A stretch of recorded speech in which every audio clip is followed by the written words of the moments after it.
কি বানাচ্ছি দেখো বন্ধুরা, গাজরের হালুয়া তো হয়ে গেল। এখন দেখো কত ডিমের ডেভিল বানাচ্ছি, ফ্রিজেও রয়েছে এত ডিমের ডেভিল। এখন এগুলো রেডি হয়নি। এই যে ডিম গুলে রেখেছি, আর এই বিস্কিটের গুঁড়ো। পটলাক হবে, পটলাক। এগুলো আজকে বানিয়ে রাখছি, কালকে ভেজে পটলাকে যাব। পটলাকে না না, আমি পটলাকে যাব না, আমার ছেলে পটলাকে যাবে। তাই মাকে বলেছি ডিমের টেবিল বানিয়ে দিতে। তো দেখো কত ডিমের টেবিল, ফ্রিজেও রয়েছে না, ফ্রিজে 10টা করা হয়ে গেছে, ঢুকিয়ে দিয়েছি। এখানে এতগুলো আছে, এখনো এতগুলো করতে বাকি আছে। এই এতগুলো এখন আমি করব ডিমের টেবিল। ঘরেই করি সব কিছু। তো কালকে সকালবেলা ভেজে দিয়ে দেবো, আজকে রেডি করে না রাখলে ফ্রিজে মানে কি হয় না, ফ্রিজে রেডি করে রেখে দিতে হয় ঠান্ডা করার জন্য।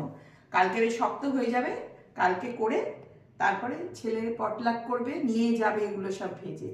তো আমি এখন এইগুলো এতগুলো বানিয়েছি, আর কতগুলো বানানো আছে ফ্রিজে, আর এই কটা বাকি আছে, এখন এইগুলো করব। তো দেখো কেমন করে করি আমি, দেখলে তো ডিমের টেবিল।